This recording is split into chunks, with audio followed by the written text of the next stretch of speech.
I miss the bins going out, I'm going to learn a better lesson than if by missing it, and it's going to solidify itself instead of you telling me every week to put out the recycling. And then when he got that message, he responded saying, well, I've been putting out those bins for 20 years. And so I said to him, the only appropriate response to feedback is thank you. And what do you say? And he said, okay. So the thing is that, first of all, he went, denial, blame, excuses, ego. And then he was like, okay, I'll take it on. So just recognizing that sometimes people just need to have that little blow off, but they are open to learn. They're just quite negative default defensive, but then they are able to take on a different mindset, and it's easy for us to assume, oh, that person always kicks up a fuss, or that person always this and that, but actually that is a human response, and if ego is involved, then it's really important to recognize that we can act regardless of that, and as leaders know that sometimes you have to be the most aware in the conversation to think, I'm going to breathe through this and allow the ego to come up, and then when the ego steps back, that's when the learning happens. I had that experience, and my ego comes up, of course, and I see other people's egos come up, and then one day I just thought, I'm going to look past their ego. So it was like pulling open a curtain, and I didn't see the negative of the person anymore. I just saw the good and the positiveness of that person, and that's what I'm focusing on now. And when you do that, it's so much better, because everyone's good, everyone's a lovely person. Always. Especially community-minded. And you just got to recognise the same that. end game. It's just how we get Exactly. Yeah, exactly. That's such a good point. Like, people are not their behaviour. They are wonderful souls that have negative conditioning, and especially when you're managing volunteers and groups of people, like I said, an epidemic of low self-esteem. So many people's negative back chat and all of those filters that they see life through are limiting them from learning. So if you don't allow yourself to fall into the trap of judging them by that behaviour and seeing them as whole and able and as really wonderful people, your beliefs will come out in your communication. And then you'll treat them better, and you'll have a better energy and respect and positiveness, and they'll pick up on it, and and they'll see it as well. But that's what I'm putting together this festival. I've had to deal with some tricky Italians, and and I've reacted, and then in the end I learnt to just sit back, look past them, and just realise it was all about them, it's their beliefs, and it's not about me, and not take on board their judgments and all that sort of thing. So I learned heaps with this festival. That's I great. always say I've got a favourite, say be proactive, not reactive to the situation. And that's awesome, Jackie. Not always easy. That's on a good day. That's like, But at least you're aware when you drop below the line, because some people are in that negative default and they really don't recognise how their behaviour, they can't see the bigger picture. But when you're aware of it, then you can make a choice. And you might just be having a shitty day. Fine, we all have that. But at least you know, okay, I'm blaming a little bit here, okay. And that's the beginning of changing from negative default to positive default, right? that first slide, I can just see presenting, it's going to make a huge difference because it gives them ownership of their behaviour. Exactly.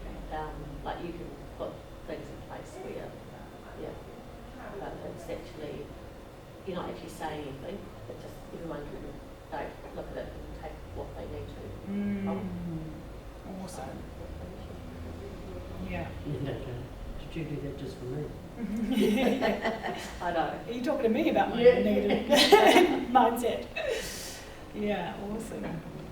One of the other stories that I really love, I read a book recently called Untamed, and there's a lady and she goes through a divorce and then she loses her job and she has a really hard day, and then she gets back at home and her son has made a poster that he's put in his room, and it says, "We can do hard things." And she just bursts into tears because she realizes that that's the strength that she needs in the moment. And it was such a beautiful story, and I thought, sometimes life does throw you lemons and really awful situations, but when you find that grit to be able to say, we really can do these hard things, that's when you change from allowing life to decide what's going to happen, and then squeezing the juice out of life to be able to take that proactive approach. It's really simple. You can just put yes on the fridge too, and like you're walking past or something, and it just reminds you, actually, Yes. yes, That's awesome.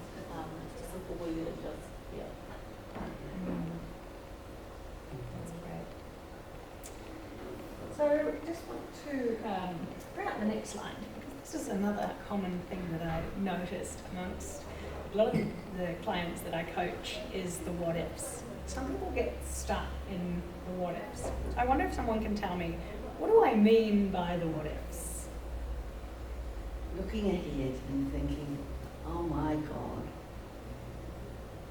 how are we going to do that? Or how am I going to do that? How am I going to get us all to do it? Exactly, and what's the downside of having that kind of thinking? Well, it's into the negativity. And building up the impossible rather than looking to the possible. Definitely. And some people get stuck in this negative what if, like you might have a plan, you have a meeting, you're there getting everyone together, and there's people that are, there's about a quarter of the population that are just programmed. They're the ones that are the strategic, analytical thinkers who really want to know, what if this, what if that, what if this? And it's actually just such a waste of energy, because if you're going to have a plan, you're going to think about what there is to consider, right? You've got a strategic plan, or you just have a meeting about what is the situation. But the energy wasted on the what ifs is the problem. And I'm sure that you know people that you work with who are default what ifs. So recognizing that, having a conversation around the what ifs is a really great thing, because some people love wasting time thinking about problems that they don't have yet. Making them big. Yeah, making them big. My ex-boyfriend was a classic for this, hence why he's my ex-boyfriend. My goodness, he could have made a problem. It's exhausting, exactly. I was married to one of those as well all the time. Oh, yeah, and then since I got divorced, my whole life's changed. Nice one, Vicky. Yeah, the best thing I ever did. Well, it's so important to recognise that you've got to make those decisions for yourself, right? And make it happen. If you're going to deal with the what ifs, that's costing you a lot of energy, isn't it? But I did learn with the what ifs, the constant what ifs, that I became really good at problem solving, and I would come up with a solution all the time. And the president is a little bit what ifs, and more so. And then I recognised it was about him, because he feels so responsible. He's been living in the community all his life. He knows all the Italian families, and he's nervous about making sure he does the right thing. So I've had to recognise that worry for him and allow him some of the what ifs and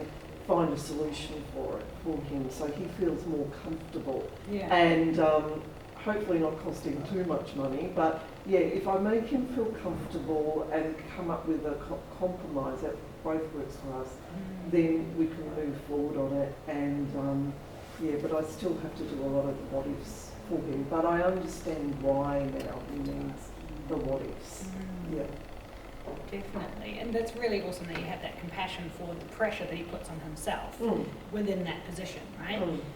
And one of the above the line things is the resourcefulness. And when you believe that you will be able to figure things out, regardless of the situation, because you believe you're a resourceful person, then the what ifs don't have to affect you so much. So you can't do much about him having the what ifs apart from having the compassion that you have, but recognizing the energy that is wasted on it and being able to bring that up. You know, is it okay if we just trust that we'll be able to figure it out?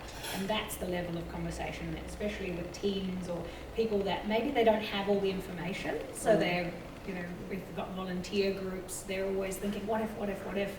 If you model that trustworthiness within yourself, that resourcefulness, that's when people recognize, okay, that's all right, we'll do what we can and the rest is out of our control. And that's a really good place to come from, that